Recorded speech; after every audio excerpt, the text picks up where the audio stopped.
All of us reach a point in time where we are depleted and need to somehow find a way to reignite the fire within. But how do we spark that flame? Welcome to Reignite Resilience, where we will venture into the heart of the human spirit. We'll discuss the art of reigniting our passion and strategies to stoke our enthusiasm.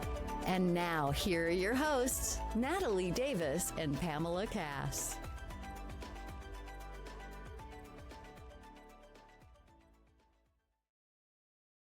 Welcome back to the Reignite Resilience podcast. I am your co-host, Natalie Davis, and I really am happy to be here because technology has not been working in our favor today. Yes. And I continue to get kicked out of the show, and I'm not sure what's going on. But anyway, welcome, Pam. How are you?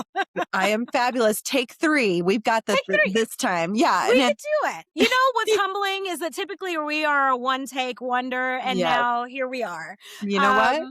Technology is great until it's not. And I have no idea what it's doing. But well, you know what? The weather has been weird. It looks like we've got a storm maybe brewing and coming in. So maybe that has something to do with it.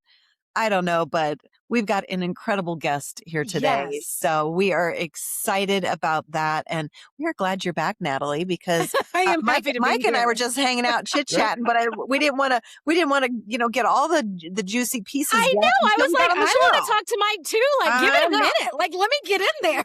I know. So we were trying to talk about the weather and, just that type of stuff that not very significant. So we were, thank you for buying me time. I appreciate it. Absolutely. So for our listeners, let them know, like, who's the mysterious Mike? Who are we talking about? Oh, yes. So today we have with us Mike, and he lives in Sun Prairie, Wisconsin with his wife, Nori, and their 3 dogs. They are the proud parents of 2 adult children, Julia and Sam. After a successful career with IBM, Mike retired and now dedicates his time to Joey's Song, the nonprofit organization he founded in honor of his son, Joe. Following Joe's heartbreaking battle with epilepsy, Mike transformed unimaginable loss into a mission of hope. What began as a small fundraiser with family, friends, and a few musicians has grown into one of the country's most unique music-driven charity events, bringing together legendary artists and passionate supporters to fund epilepsy research and raise awareness.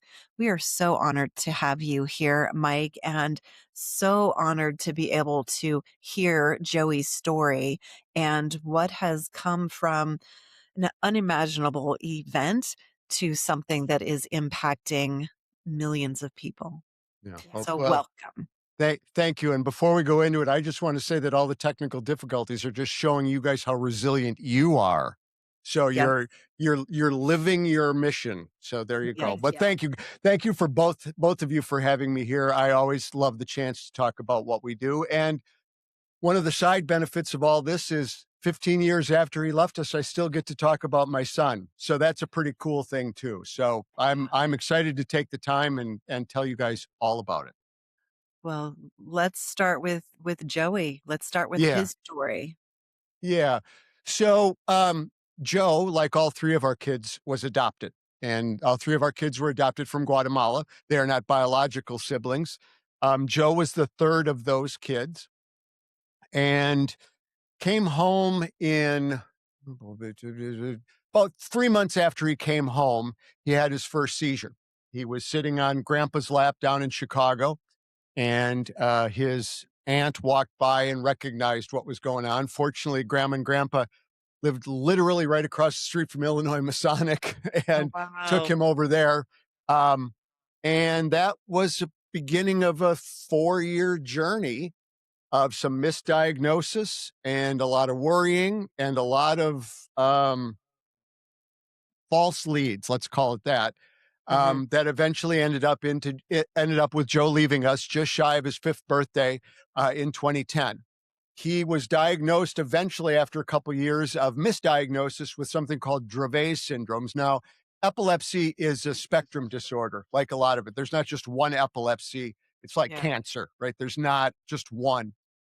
There's lots of different things that cause it, and there's lots of different ways it manifests itself. And I'll do that real quick. So you can either be born with a deformity, which can cause epilepsy. You can have a chromosomal disorder, which is what Joe had, or a lot of our first responders and service people come back with epilepsy because a knock in the head can also cause it. So it's also a big issue within that first responder and service community as well. So Joe's was chromosomal. I will not even begin to try to explain it to you at a level other than that the three of us can understand, because I go any deeper and I start to babble endlessly. There's something in our brain called sodium channels, which is what moves the information around. And Joe's sodium channels didn't do what they were supposed to do. So that led to him having frequent seizures. And unfortunately, Dravet does not have effective treatments and cures, as about 30% of the people with epilepsy as well don't have that.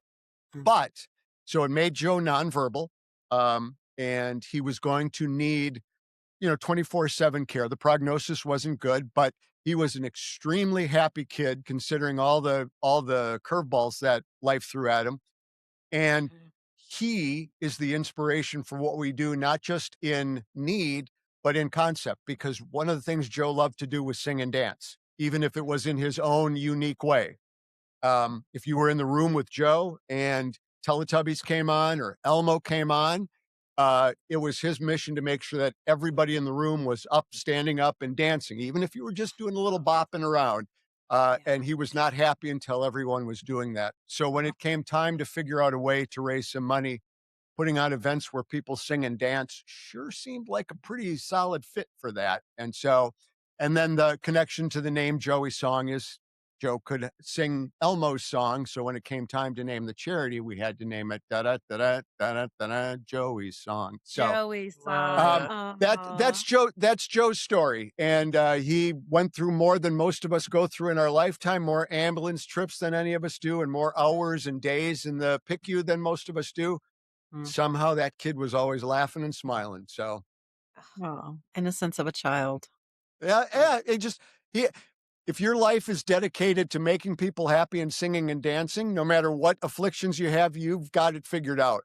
Joe understood the assignment. Love it.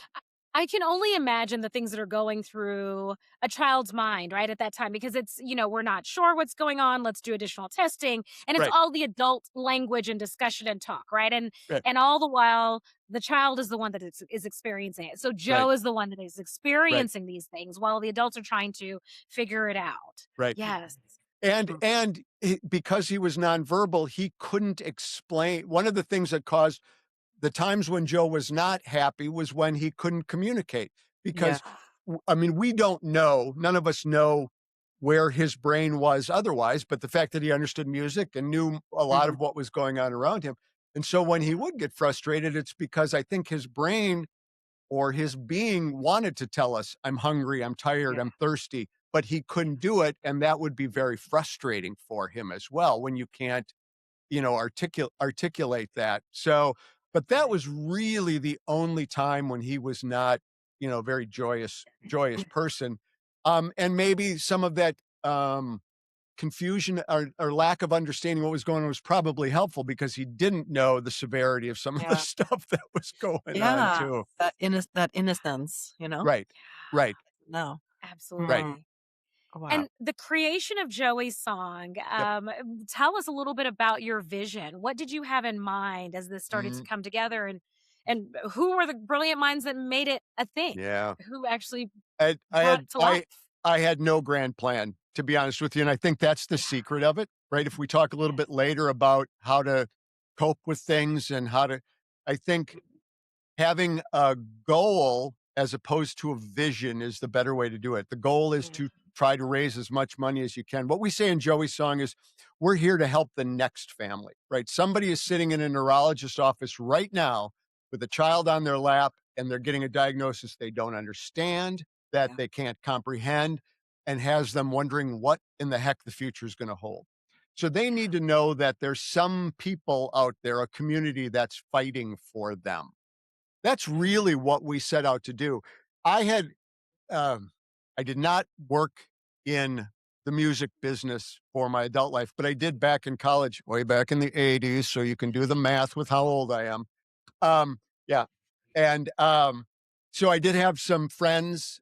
There's one we'll talk about a little bit later. But I, believe it or not, despite the long hair and everything, I worked at IBM from almost all of my life. So I had really short hair and wore white shirts and blue suits and power ties, the whole bit. Now I just get to be me. But uh, it was a logical fit. We had to do something, right? We had to do something. If I go back to some of those first interviews that I did when we were trying to raise, all I said is, boy, if we could write a $500 check to the Epilepsy Foundation, that would be great.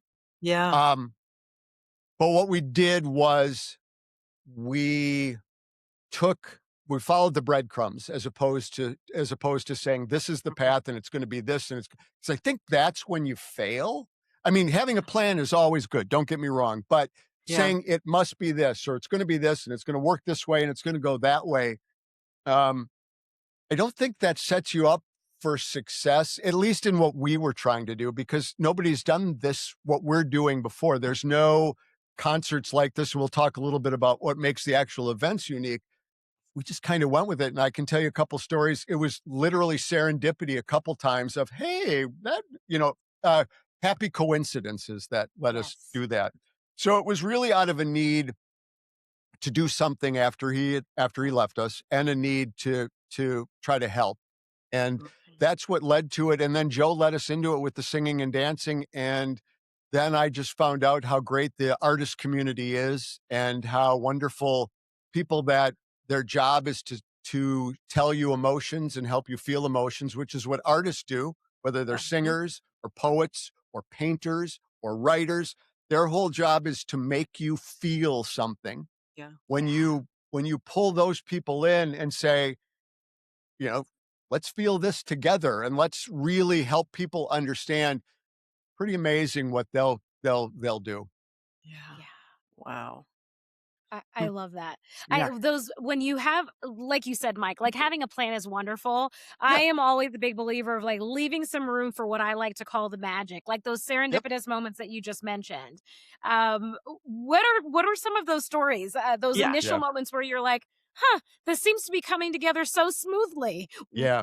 Without like an end goal plan. Yeah. Yes. So the biggest literally aha moment. So the person that I was mentioning a little bit earlier that I knew from my old days is a gentleman called Butch Vig. And Butch is a Grammy-winning producer. He produced Nirvana's Nevermind and Smashing Pumpkins' Siamese Dream and Green Day and Sonic Youth and blah, blah, blah. Amongst the Grammys, he won one for producing Sir Paul McCartney. So if you're producing Paul, you're the toppermost of the poppermost, right? You've already made it. So Butch and I knew each other back in college, back in the 80s. He went on to become rich and famous. I went on to become none of those things. And we reconnected once I started Joey's song through a mutual friend.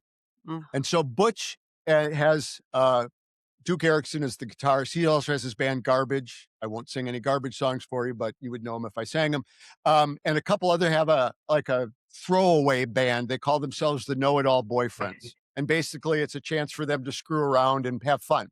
So when Butch and I reconnected, he said, what can I do to help? I said, we call it the KIAB, Know-It-All Boyfriends. Bring the KIAB to Madison and play a show. And he said, great, let's do that. So of course he's busy all the time touring and recording. When he's not recording and touring his own band, he's producing other people's records and so on. But we set up a time and they came back to Madison, which is where Butch and the gang were from. And here's where the magic happened. So it's about 3 days before the show, and all of a sudden my phone is going off the hook. It's like people, who's coming, who's playing, and I'm like, I don't know. I would look at the poster.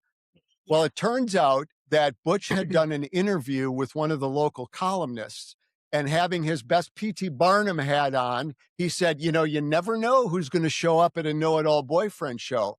So in people's mind is Dave Grohl going to show up? Is Billy Corgan going to show up? Billy Joe Armstrong going to show up? List all is Paul going to show up, right?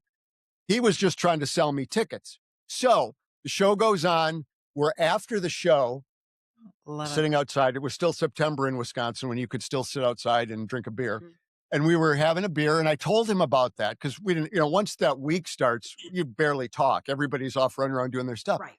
And I told him that story. I said, man, you cost me a couple hours And we were both tired and maybe had one or two too many beers in us. And we were kind of sitting there staring at the ground for a second. And I think both at the same time, we looked at each other and went, that's a really good idea, is let's have the KIAB serve as a house band and invite other people to come in and sing. So that was not the plan. That was not what we set out to do.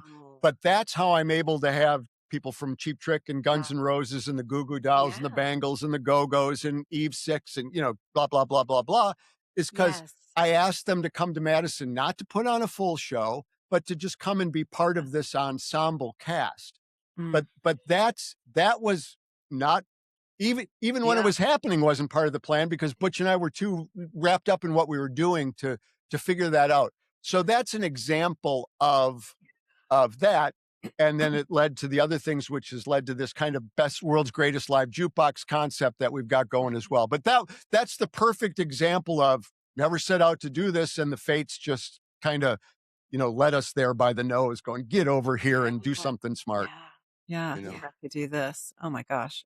Absolutely incredible. And you had such a passion for what you were wanting to achieve that I think just things started to manifest because it'll eventually happen. Well, I think so too. And people, whether they're ticket buyers or artists, can feel that.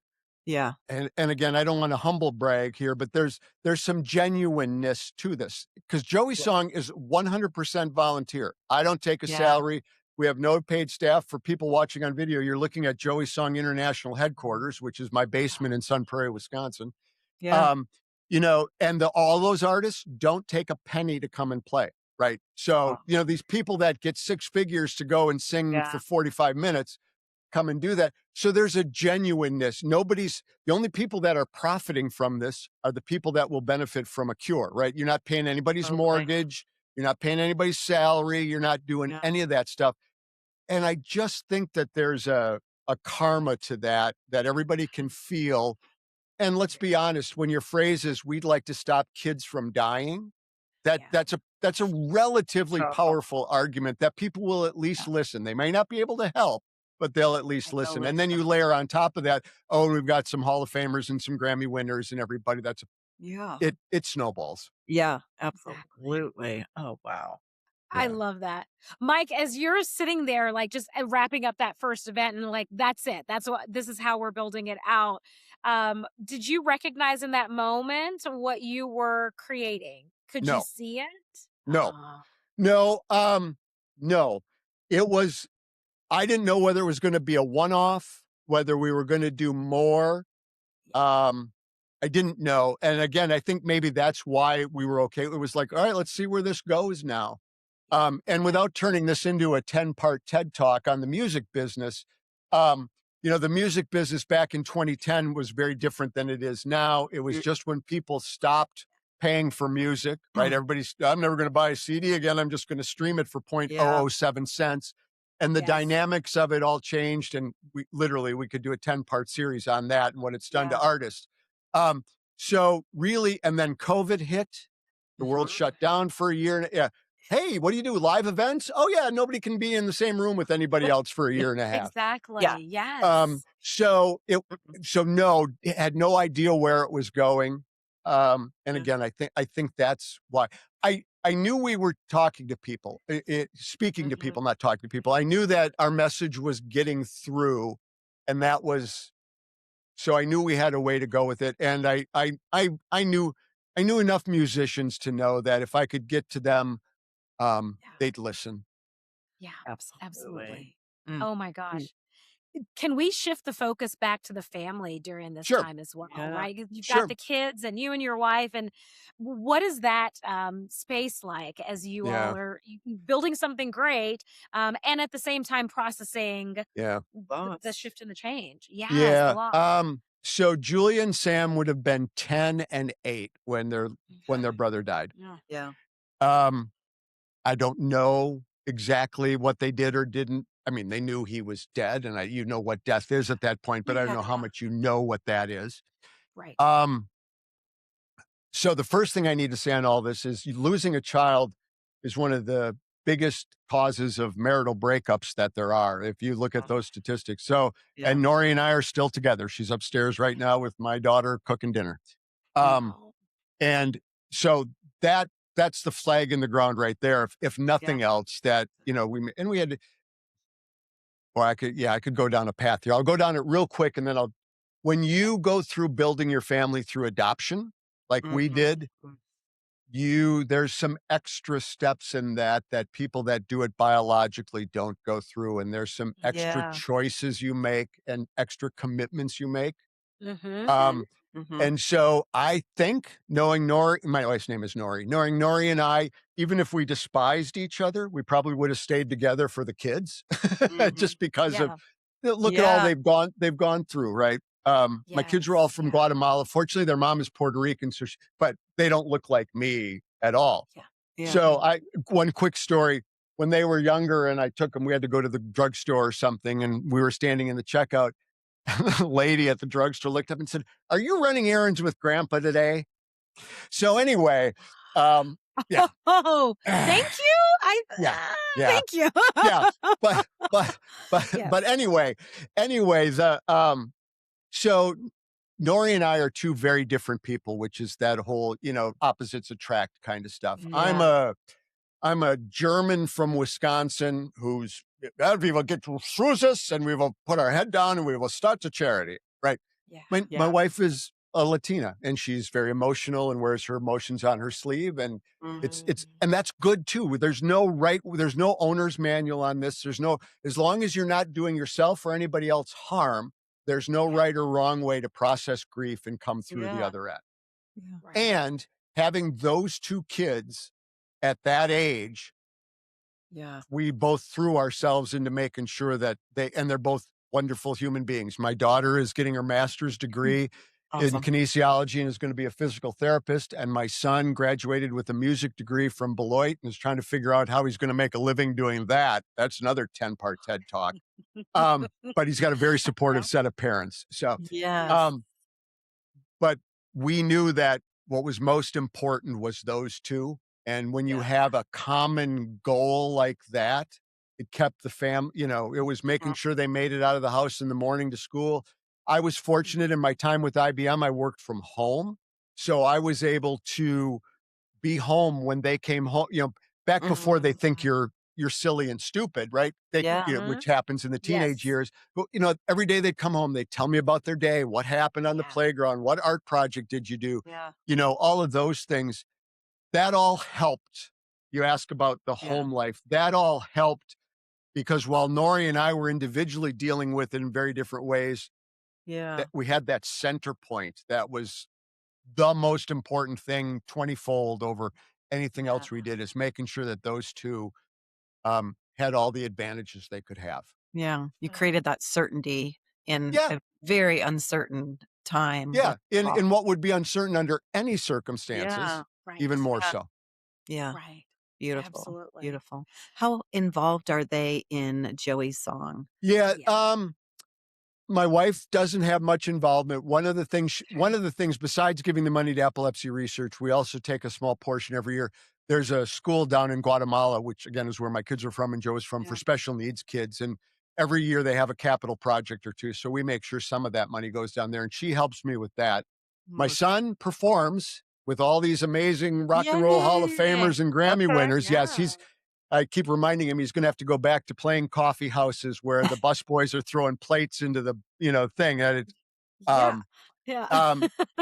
it's pretty much my thing, because I'm retired and I have the time and I have the passion, and they're as involved as they want to be, but they've got their stuff, right? Julia's work, she's in one more year to go in her master's degree, and Sam's got his stuff, but they ask me about it all the time, and I don't force them into it. If they wanted to do more, believe me, I got plenty they can do. So Okay. Absolutely. I love that. Yeah. Well, and you mentioned that the entire team that puts the event on, all volunteers that come together. Yep. Tell us about building the team, because it didn't start out the size that it is now, with the impact that it has now. Yeah. So honestly, It came from every year after the show doing the, okay, what could we have done better? Okay. Mhm. And then you find out, and then you ask people, oh, we need somebody to manage this. And, Yes. there's enough. The good thing about being in your 60s, actually, to be really honest with you, today is my birthday. I turned 65 today. So, Happy Happy birthday! but, birthday! yes. Because Huge. when you have a group of friends in their 60s, people have a Yeah. lot more free time than they did Yeah. when they're in their 40s, right? Mhm. Yes. And so it was really a matter of asking people, I need somebody to help me. And I know who could do what, right? Almost all the volunteers are friends, friends or acquaintances kind of stuff. And I got one neighbor who I knew who handles all of the transportation, getting the artists from the airport to the hotel and back, Mm. because I know that's his kind of Yeah. stuff. I got another neighbor that helps with the merchandise because I know so you match people with their personalities.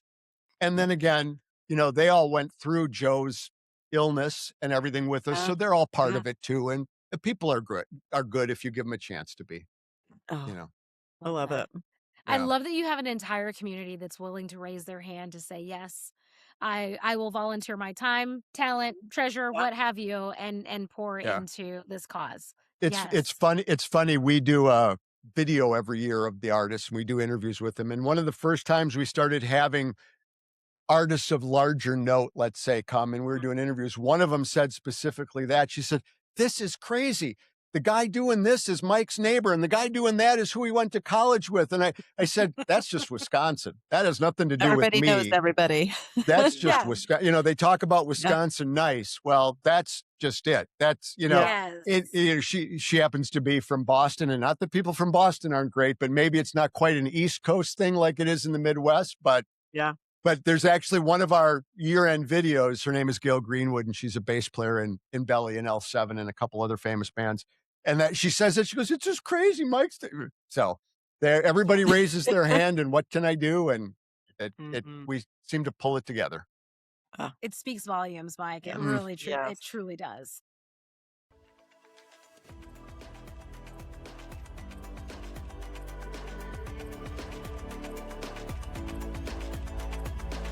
Thank you for joining us today on the Reignite Resilience podcast. We hope you had some aha moments and learned a few new real-life ideas to fuel the flames of passion. Please subscribe on your favorite streaming platform, like or download your favorite episodes, and of course, share with your friends and family. We look forward to seeing you again next time on Reignite Resilience.